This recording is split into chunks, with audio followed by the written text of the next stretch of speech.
What was sad that was missing was this. There's no Ya'aleh V'Yavo anymore. There's no Alanissim. There were no reminders. We're back to a regular day. Nothing extra, nothing special, not Rosh Chodesh, not Hanukkah. So we'll try to make up for it with a class. Okay. Basically, this class is going to be on real estate. I'm in the real estate business, so I figured we'll talk about real estate. But really, it's not about real estate. It's just my introduction to this. The Medrash brings down that there are 3 real estate transactions in Tanakh. And those are the only 3 places that we know for sure that has Jewish ownership. In effect, there's a deed that belongs to Jewish people. And I'm sure most of you know these 3. Maybe you don't know exactly how it all came about, and that's what we're going to be talking about tonight. The first one, what's the first real estate transaction? Avram Avinu. Danny remembers, he was there at the time. He only looks young because he's so active. But Avram Avinu, actually, was he called Avram then? Yeah, he was called Avram Avinu, then bought a piece of property from Ephron, which we know later on was referred to as the Ma'aras HaMachpelah, where the 4 couples were married there, beginning with Adam and Chava, and then the 3 of us with their wives, with the exception of Rachel. And the next real estate transaction was Yaakov. What did he buy? Anybody know? He got it. Bernie got it. He bought for 100 shekels or whatever it was. He bought Shechem. He put down his tent. He bought a piece of property. He wanted to have his own piece of property to put his tent. And the third one that has Jewish ownership, that there's no question about it, is, we'll find out in a minute who bought it.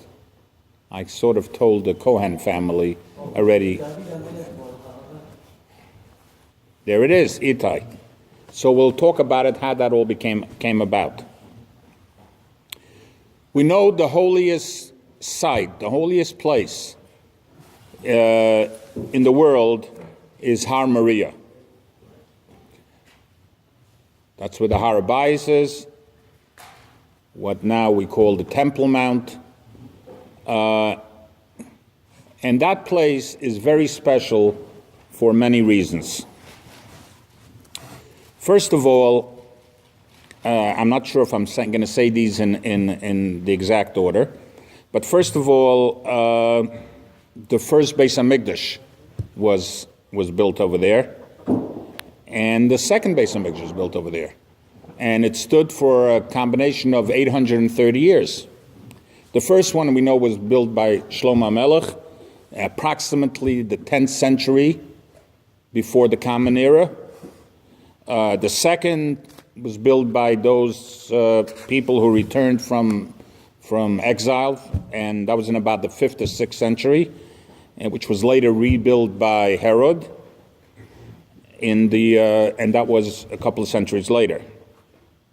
Today, when we daven, we all face the Har Habayis.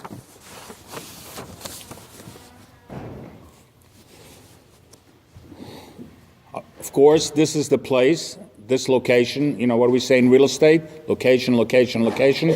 This location is where Hashem's Shekhinah is always. Prime real estate. What else happened over here? We all know the Akedah happened on Har Moriah. The Evan Shasiyah, the cornerstone, the foundation, of the Beis HaMikdash came from this piece of property. The whole world expanded from this location. Hashem created the world, and from here it expanded, and it is what it is today. It was from this location that Hashem took the dust. Vayikach min afar adama, and he made Adam Rishon, was made from the dust, from the ground of this holy location. When Adam Rishon was chased out of Gan Eden, he put up he did a sacrifice in this place. Noach, after the flood, also Vayivam Mizbeach, he built also on this place. Some say that Yaakov's dream of the ladder that went up to the heavens, but the bottom of it was Manora HaMokam Hazeh, how holy is this place? It was Har Moriah. What is interesting is that the specific location of Har Moriah is never mentioned in the Torah. Hashem describes it, Mokem Asher, the place that I will rest my Shechina. That's Shakin Shmo Sham, that I will rest my name there. It refers to it as there. When Avram was going with Yitzchak to the Akedah, V'yaris HaMokom Merochog, they saw the place. And of course, I think Rashi or some other commentator says, what place did he see? He saw Mount Moriah. But it's never really mentioned. But as Itai said, that place was purchased and it was revealed to David HaMelech. And the story behind it is as follows. I didn't know it until today. So it was interesting for me to learn about this. I'm very weak in Jewish history, so I'll tell you what I found out. It's all brought down in Shmuel Beis, the last chapter of Shmuel. David HaMelech took a census of the Jewish people, and he was very upset, and he angered Hashem, and why did you have to take a census? And David HaMelech says, I've sinned, and please forgive me, take away my chet, and because I did something very foolish. So Hashem told God, he was a prophet, not to be confused with God, the Shevet God, this was somebody else. Hashem told God, go tell the king, go tell David HaMelech that I'm going to punish. You're going to get punished for this. But here's something very interesting. Hashem says, I'm going to give you a choice what the punishment should be. I'm going to give you 3 choices. The first choice is that there'll be 3 years of hunger in the land. The second choice is for 3 months you will be pursued by your enemies and you'll be running and being chased and your life will be in danger. And the third choice is that for 3 days there'll be a plague in the land. So think it over, Hashem told him. Don't rush to judgment. And which one of these punishments do you choose? David said to God, we all say something in davening every single day. I don't know how many of you have thought about it. And that's a general problem we have. We say things out of rote, and like, what exactly is the story behind it? We do this every day except for the last 10 days, and tomorrow we'll be starting to do it again. We say Tachnan, and in Tachnan we do Vayomer David. Everybody knows that? Vayomer David el God. And David said to God, Tsar li miod, I am very distressed. Niplano biyad Hashem. I'm going to fall on the hands of Hashem. Ki rabim rachamov, because you have a lot of mercy. Ibiyad odom al polo. But in the hands of man, I don't want to fall. What does that mean? It means that David HaMelech told Hashem, I'd rather leave my punishment up to you, through your hands, than through the hands of humans. So I'm not looking for enemies to chase me. I'm not looking to be a famine that I'm dependent on people to feed me. I'm leaving my punishment up to you. Now, I was just thinking about this a few minutes ago when I was reviewing this. The average person would probably say the reverse. If you're given a choice, you want God to punish you, or do you want Dr. Berman to punish you? Well, maybe not Dr. Berman, because he's, but, ordinarily say, look, I don't want to have God's wrath. I'd rather, you punish me, and what can you do to me already? Like burn the pizza on me or something, But David HaMelech said the opposite. I guess he knew what he was doing. He told God, he told God to tell God that I'd rather want Hashem to punish me. So Hashem said, okay, then you get the 3 days of plague, and 70,000 people died in this plague. And as they were dying, David HaMelech was saying, I'm the one that sinned. Why are you taking it out on everybody else? Hashem never gave him the answer to that. Maybe we'll talk about that another time. Hashem never gave him the answer. But then when Hashem saw that the Malach HaMoves, the angel of death, was going to attack Yerushalayim, Hashem told him, enough. You've done enough damage. Do not touch Yerushalayim.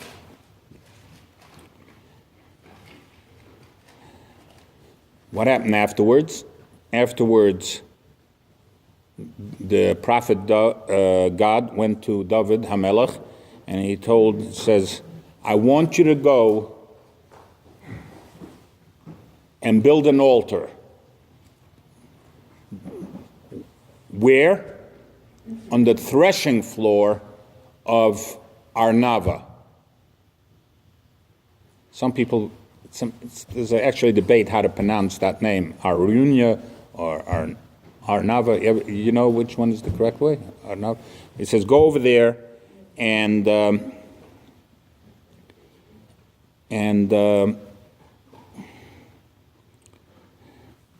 so he went over there, and he says, and this is the king going up to that field, and all of a sudden Arnava sees the king coming, and then bows down. He says, wow, the king came to me. What can I do for you? And David HaMelech said, I came because I want to sacrifice some animals to Hashem.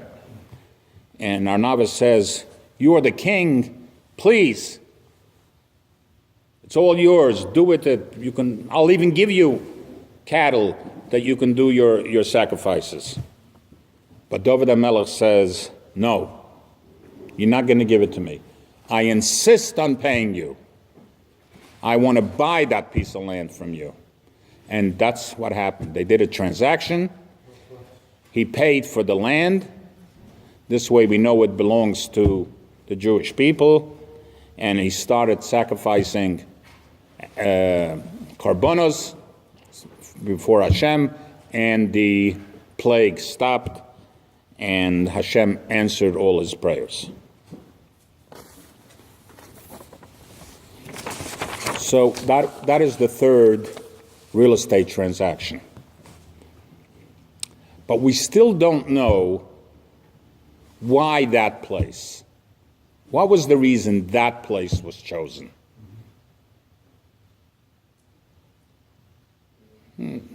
Maybe the taxes were low on it. I don't know. Wasn't in a flood zone. But anyway, huh? It was what? Why it was valuable because the Beis Hamikdash went on it. But initially, was that place chosen? So there is something that's brought down in Sforim, and in the interest of full disclosure, I've seen people say that this never really happened.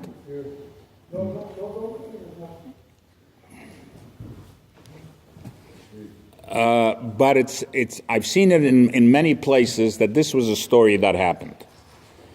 But before I tell you this story, I'm going to tell you another story. We'll be done, Richard? No, before 5:30. Okay. When my children were small, I used to read them a book. It was called Socks for Supper. I don't know if you ever heard of it. The thing was written by somebody by the name of Kent, Mr. Kent. I don't remember his first name, maybe Peter. And I always thought that book was very cute. But there's such a lesson to be learned from that I must preface the story about the Beis Hamikdash real estate with this story. This is what happened. And this for sure probably is not a real story, but my late stepmother, my father's second wife, used to say, a good story doesn't have to be true. If it's a good story, and if you can learn something from it, who cares if it's true or not? So this is the story of Socks for Supper. I'm recording this video, and I'm going to load it up to YouTube, specifically for my daughter, who probably didn't hear this story from me for about 25 years, so she gets an opportunity to hear it from me again. Excuse me? Jack Kent, okay? We now know the author. And the narrator of that story tonight, you know who it is? No, it's me. I'm narrating the story. Okay, so here's what happened. This poor family was living, and they had a garden of turnips. And every day they would eat these turnips. I'm now on a special diet, and I only eat broccoli. Every day I eat broccoli. So some people ask me, don't you get bored of eating broccoli? I know, when you only eat once a day, broccoli is like steak and French fries. If you believe that, I have other real estate to sell you. Anyway, this woman family would eat turnips every single day. But they had a neighbor that lived across the street, rich neighbor, and they had a cow and were giving milk, and then they made all kinds of cheeses. And the husband saw that the wife, the way she would look, and like he could read her mind. Boy, do I wish I had some milk and some cheese. So what the husband decided to do, he says, we have nothing, but I really don't need my socks. So I'm going to take off my socks, and I'm going to go trade them. It was a nice pair of socks, although he only had one of them, a pair. So he went to the neighbor, and he says, I'd like to trade you these socks for some milk and cheese. And the neighbor was a nice fellow, and he said, okay, they're a nice pair of socks. I like socks. What's wrong with socks? So he took the pair of socks. He came home with milk and cheese, and it was like donuts on Hanukkah. They enjoyed it. After a little while, he decided, they're in the mood for some more milk and cheese, but he didn't have any more socks. So this wonderful husband tells his wife, look, maybe you can sew a pair of socks. So she goes, well, from what? We have nothing. So he goes, I have a sweater. And if you take off some threads, you start unraveling it, you can unravel it a little bit, and you can make a pair of socks. So that's what he did. He unraveled the sweater, and he gave it to his wife, and she made a pair of socks. And he took it over to the neighbor across the street, and he says, would you like to buy another pair of socks? And he goes, yeah. So sold him those socks, and again he came home with milk and cheese. And then a week later, they wanted more milk and cheese. So he unraveled the sweater again, and now it's already halfway up his torso, belly, whatever, and another pair of socks, and made another pair of socks. And this kept going and started unraveling, and there's almost very little left, and every time they got more milk and cheese. And then at the end, they wanted more milk and cheese, and the wife says, I'm sorry, you can unravel the whole thing, but I only have enough left for one sock. I don't even have a complete pair. So what's he going to do? He figured he'll go across to the neighbor and tell him, look, instead of giving me the usual amount of milk and cheese, you give me half. So he takes the sock over and he knocks on the door, and the lady opens up and he says, look, would you give me some of your milk and half of my usual? I only have one sock. So she goes, that's perfect. That's all I need is one sock. You see, I'm surprising my husband. I'm knitting him a sweater, and I'm missing just enough yarn. I'm unraveling the socks that you give me, and I'm making him a sweater. And I'm missing just enough yarn to make that sweater. So they were so happy, and of course you all get the moral of the story. But the punchline is that when she finished making the sweater, it wasn't the right size for her husband. But unbelievable, it fit exactly the poor guy. So she takes it over to the neighbor across the street. I think this is exactly your size. And so he got his sweater back. Of course, it had to go through a whole raveling and unraveling, and that's the way life is. You never know what happens.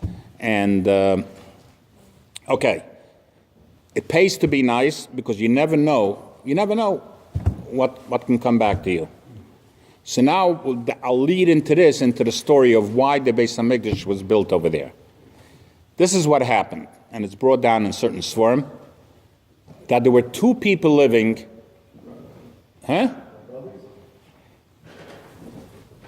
brothers. This is the reason I didn't say brothers, but that's okay.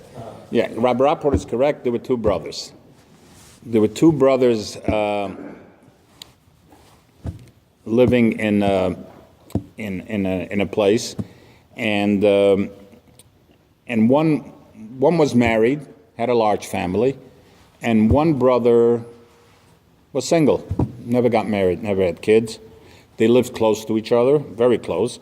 They actually shared a field, and they each would plant wheat. And when it came harvest time, they each got a nice amount of wheat. They harvested a nice amount of wheat. And the unmarried brother says to himself, you know, Hashem really blessed me.